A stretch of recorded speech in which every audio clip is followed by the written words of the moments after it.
El Comentario Podcast presenta un espacio realizado y dirigido por Agustín Sancho Cubero. El sol palidecía sobre las aguas tranquilas y gélidas del norte de Europa cuando el destino de Miguel Ángel Martínez Santamaría se truncó para siempre. Era un hombre peculiar, una de esas almas generosas que caminaban por la vida intentando descifrar su propio misterio. Diagnosticado con esquizofrenia, arrastraba el estigma que la sociedad impone a quienes perciben el mundo a través de un espejo roto. Sin embargo, su dolencia jamás apagó su bonomía. Trabajaba, viajaba en busca de horizontes nuevos. Ansiaba demostrar una independencia feroz frente a las pastillas y las miradas condescendientes. Aquellos que le conocieron en Londres, donde sirvió como celador en un hospital durante 2 años, recordaban cómo sus compañeros se asomaban a las ventanas para despedirle con afecto. No era un hombre violento ni alguien entregado a la melancolía del abismo. Pero un día de septiembre, su rastro se desvaneció en la burocracia fría de Suecia. La llamada que notificó el hallazgo de un cuerpo sumergido debió ser el punto final de una tragedia privada, pero se convirtió en el prólogo de una pesadilla laberíntica que devoró la cordura y los días de su familia. Las autoridades suecas despacharon el asunto con desidia. Afirmaron que aquel cuerpo sin vida había permanecido demasiado tiempo bajo el agua, que era imposible una identificación convencional y decretaron que la causa de la muerte había sido el ahogamiento. Con presteza administrativamente despiadada, devolvieron los restos en un féretro sellado. Pero detrás de Miguel Ángel no había el vacío, había una hermana indomable, una estirpe que se negaba a sepultar la verdad junto con la carne. Cuando el cuerpo llegó a tierras británicas en su tránsito hacia España, las autoridades del forense de Londres abrieron la caja de madera. Lo que descubrieron no era un simple cadáver devorado por las corrientes, sino un enigma mutilado. Faltaban el corazón y gran parte del hígado.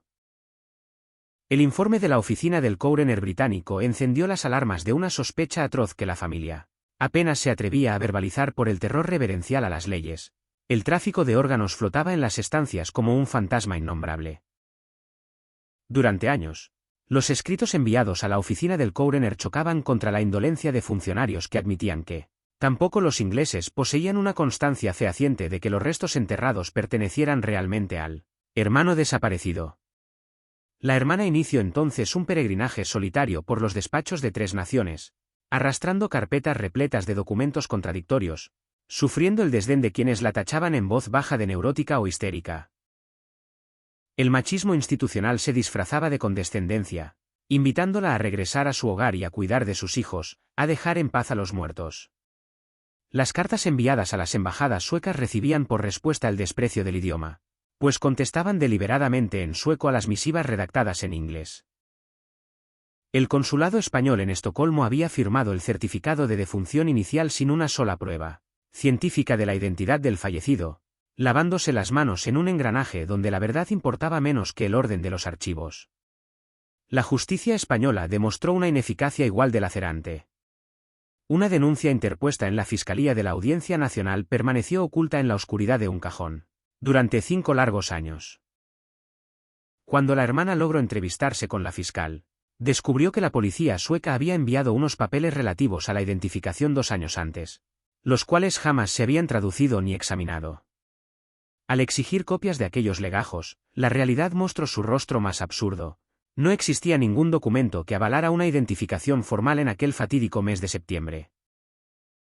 Solo hablaban de un supuesto molde del dedo índice, una pieza huérfana sin actas que aclararan quién lo había tomado, cuándo o dónde. La policía sueca sostenía que la huella coincidía con los registros enviados desde Bilbao, pero en ningún informe figuraban fotografías de los dactilogramas ni se había respetado la cadena de custodia. En el año 2006, la hermana viajó a la misma comisaría de Estocolmo donde supuestamente se había certificado la muerte. Allí, el jefe del recinto, tras consultar los ficheros, le extendió una denuncia insólita donde figuraba la declaración de la hermana del desaparecido, preguntándole cuándo habían visto a Miguel Ángel por última vez. El absurdo era monumental, poseían un certificado de defunción, habían enterrado un cuerpo mutilado en Hecho y, sin embargo, los mismos registros suecos afirmaban que el hombre seguía desaparecido. El dolor se instaló en la casa de los padres como una humedad rancia. El padre se encerró en un silencio impenetrable, incapaz de relatar a sus amigos la ignominia que sufría su sangre. Murió con el corazón envenenado de rencor hacia el mundo. La madre, cuyo espíritu se trizaba cada vez que veía a su hija batallando en las pantallas de televisión, resistió hasta que el ayuntamiento de Getxo, tras prometer ayuda para sufragar una exhumación, presentó un informe pericial firmado por un reputado forense vasco que dictaminaba, basándose únicamente en los papeles preexistentes, que todo había sido correcto y que la muerte por sumersión era indiscutible. Aquella traición institucional fue el golpe de gracia. La anciana se metió en la cama, abandonó la comida, rechazó los fármacos y se entregó a la muerte un 2 de marzo, apenas 4 meses después del agravio, justo antes de que la pandemia paralizara las pocas voluntades que quedaban en pie. Los ingleses, irónicamente, demostraron mayor rectitud al conceder hasta 3 permisos de exhumación sucesivos, un hecho insólito para ciudadanos extranjeros tras más de una década del deceso. Finalmente, el empeño de la familia logró el apoyo de una productora cinematográfica que realizó el documental titulado El hombre sin corazón. Gracias a ese impulso se abrió la fosa y la ciencia habló. Las pruebas de ácido desoxirribonucleico confirmaron que los restos eran los de Miguel Ángel, pero el examen forense desmintió la gran mentira oficial: los pulmones estaban intactos y libres de líquido. No había muerto ahogado. Los análisis demostraron que el cuerpo había permanecido mucho tiempo sin vida fuera del agua antes de ser arrojado. Era un homicidio. Un crimen que nadie había querido investigar por considerarlo el final previsible de un desclasado.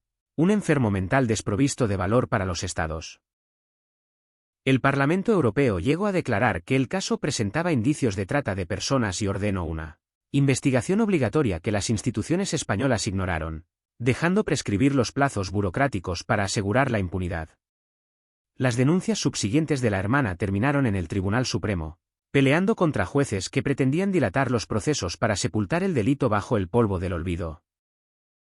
El documental se estrenó con éxito en 250 países, paradójicamente encontrando el silencio en España, donde las televisiones parecían rehuir una historia que desnudaba las vergüenzas del auxilio consular.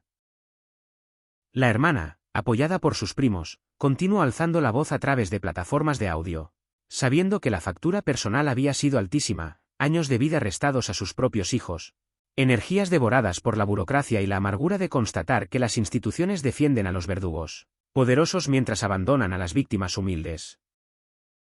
Miguel Ángel Martínez Santamaría, el hombre que amaba viajar para demostrar que su mente no era su cárcel, descansa al fin con su identidad rescatada del olvido, aunque la justicia siga siendo una quimera esquiva en el horizonte helado del norte. Espacio realizado y dirigido por Agustín Sancho Cubero. Gracias por su atención, hasta la próxima edición del programa.